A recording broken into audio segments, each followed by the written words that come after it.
So we just spent a lot of time talking about color contrast and how we can manipulate contrast in color. We can bring colors closer together in saturation or in location on the color wheel to either increase or decrease color contrast. Now I want to get into luminosity contrast. Every image we have is comprised of these two things. It's comprised of our color contrast and it's comprised of our luminosity contrast. So if we take an image and we take all of the luminosity out of it, you can sort of tell what the image is, but it's going to be easier to tell what that image is if we've got a lot of variety of color or a lot of saturation of color. If we look at a monochromatic image, for instance, and we take away all of the luminosity information, you're going to see that it's going to be really difficult to identify what that image actually is because we don't have a lot of variation from color to color, and so everything kind of blends together. Conversely, if we remove the color information, we're basically left with a black and white image. You'll notice that we're still able to identify pretty clearly what the image is about. And as this little demonstration shows, our eyes are much more attuned and much more sensitive to luminosity contrast than to color contrast.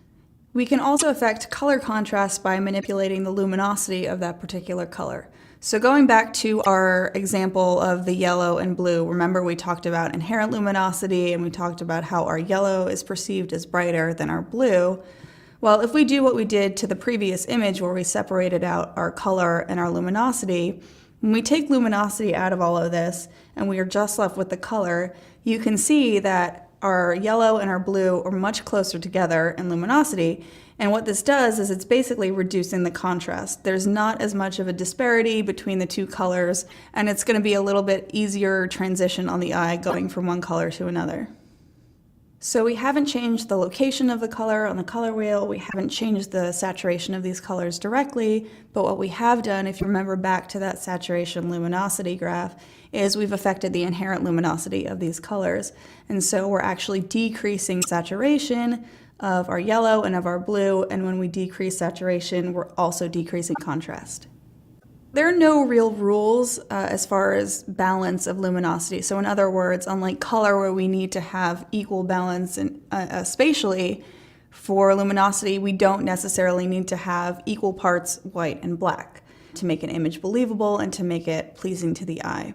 What we do need, however, is for our luminosity to be representative of what the eye sees. Our eyes have a much bigger dynamic range than our cameras do, so our cameras are going to clip the shadows and clip the highlights if there's too much contrast, but our eye is actually capable of seeing all of that. So we can adjust the luminosity of our colors and kind of tweak that and play around with that so that we're actually increasing the dynamic range and infusing a little bit more color into the highlights and shadows. We can also use luminosity contrast to draw our eye towards or away from certain elements in an image. We talked a little bit about using saturation to do this, so using a really bright red to pop off of a neutral background. We can also do it using luminosity. So for instance, if we have a subject that blends into the background because we're at the same luminosity values, we can increase or decrease the luminosity of that subject to give some separation and to make them pop from the background.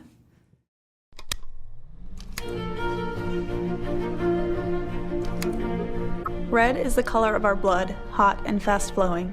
It is visual and visceral, in our face and in our veins. In ancient times, red meant life, health, and victory. It is the color of the clergy, the red power tie, the fast Ferrari. It is the color of life and vitality, of increased blood pressure, faster breathing, enhanced metabolism, enthusiasm, and libido. It is the color of rage, inciting aggression, agitation, and war. It is the color of love, lust, and carnal sin, the colors of our hearts, of fire that beckons and burns.